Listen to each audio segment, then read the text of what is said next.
18वीं century में European explorers ने Greenland के ठंडे और कठोर एनवायरनमेंट में एक ऐसा समुदाय देखा जिसे उन्होंने सुपर ह्यूमन समझा, जो एक मिस्टेरियस आयरन माउंटेन के वजह से वहां जीवित थे।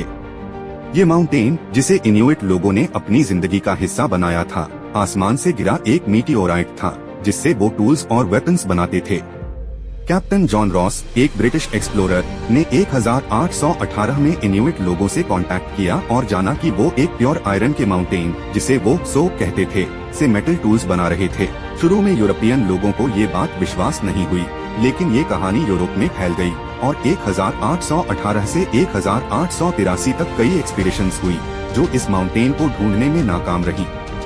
ये एक्सपीडिशंस बताती हैं कि यूरोपियन एक्सप्लोरर्स के लिए ये सिर्फ एक साइंटिफिक क्यूरियोसिटी नहीं थी, बल्कि एक ऐसी चीज थी जो उनके लिए फेम और पैसा ला सकती थी।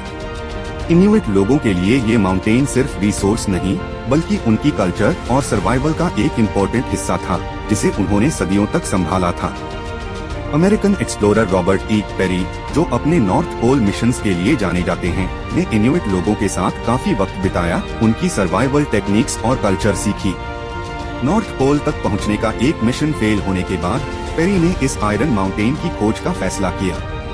इसमें उनकी मदद की एक इन्यूइट ने, जिसका नाम इलाई कर्शक था, जिसने उन्हें इस बड़े मेटालिक रॉक तक ले गया।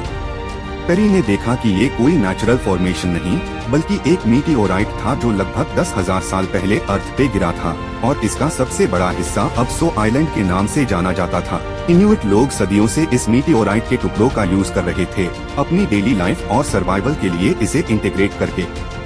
ये मीटियोराइट उनके लिए एक नेचुरल गिफ्ट था, जिससे वो नाइफ्स, हार्पून्स और दूसरे टूल्स बनाते थे, जो उनके हंटिंग और फिशिंग के लिए जरूरी थे।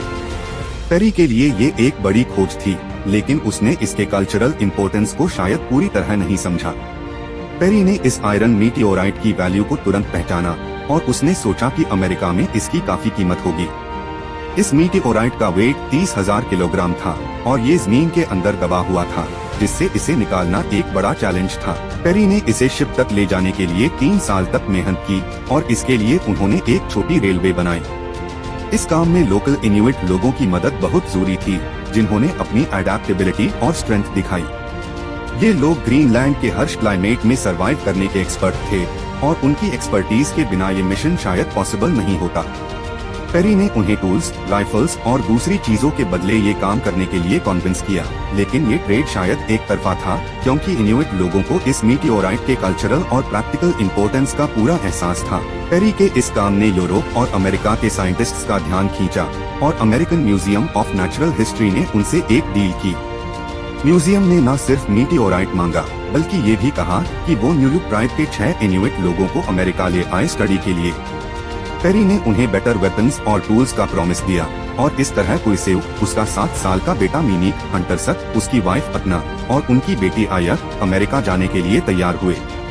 ये लोग शायद ये नहीं जानते थे कि ये सफर उनके लिए कितना खतरनाक होगा।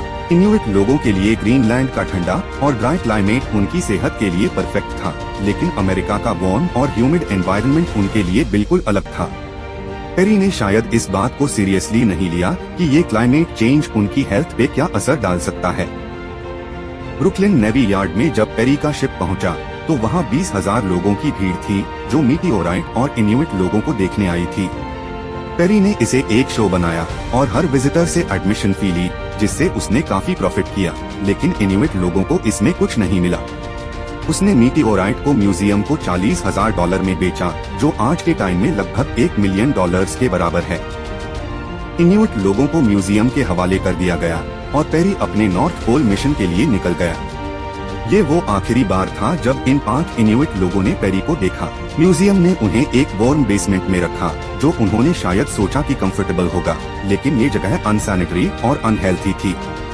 इन्यूइट लोग, जो आर्कटिक के क्लीन और ठंडे एनवायरनमेंट के आदी थे, यहाँ के जर्म्स और हीट के वजह से जल्दी बीमार पड़ गए।